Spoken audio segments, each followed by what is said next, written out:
In Native American folklore, skinwalkers are believed to be a type of witch. They can transform into animals and are even known to mimic loved ones to lure out their prey. Here's 3 alleged true stories of encounters. By Reddit user TPORT17, wish I had seen this earlier. I'm sure I'm doomed to burial, but I'll share anyway. This occurrence didn't happen to me, but to my grandmother. It would have taken place in the 1930s.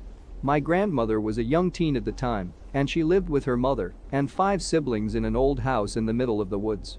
The area was the Ozark Mountains in southern Missouri. My grandmother had got into a fight with her mother. She took off into the woods all day to get away from her for a while. When it got dark, she decided to come home. When she got home, the doors were locked and everyone was in bed. There was an old cot sitting outside the house, and she decided to just sleep on the cot until morning. In the morning when she woke up, there was some creature sitting at the end of the cot. It has been 15 years since I have heard this story, and she only told me once, so my memory is a little fuzzy. I remember she said it was really ugly and had a full set of sharp teeth. It was shaped like a person, but didn't look like a person. She said that it just sat there and smiled at her with its abnormally large mouth of sharp teeth. When she started to get up from the cot to get away, it would start to get up and move towards her. When she would sit back down, it would sit back down.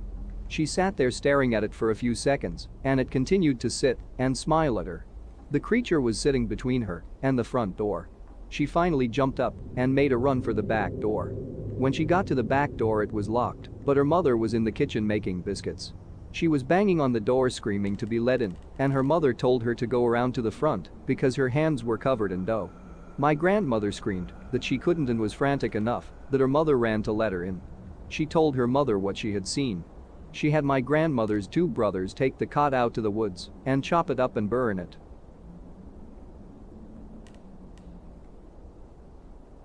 By a now deleted Reddit user, I have a couple of paranormal stories to share, but the first one I experienced left me terrified for about 2 weeks.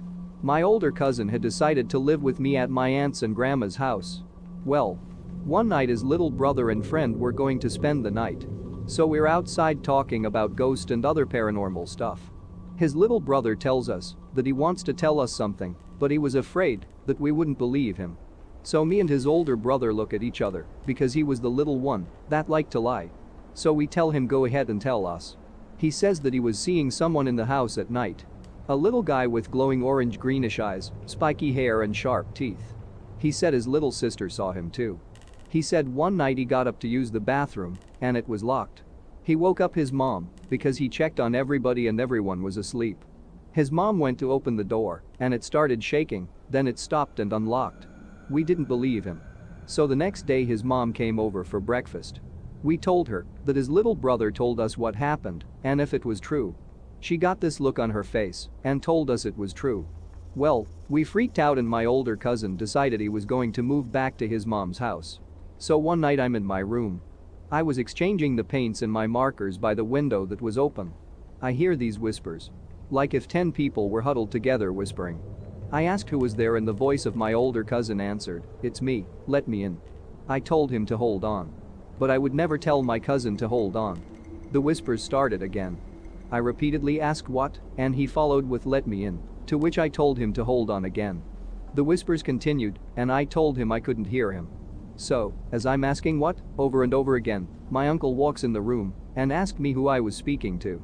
I told him it was my cousin and to go let him in. He went then came back, only to tell me he wasn't there. I told him to check around the house or see if he could see him walking home, which was 3 houses down. He went and came to tell me the same thing, that he wasn't there.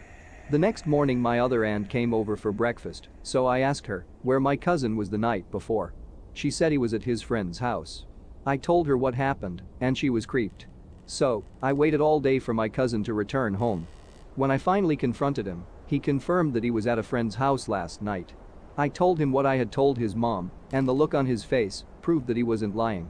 He couldn't believe it. My aunt ended up getting her house blessed, and the sightings and voices stopped. One guy told me it was a Native American god. I think it was a poltergeist. But I guess I'll never know.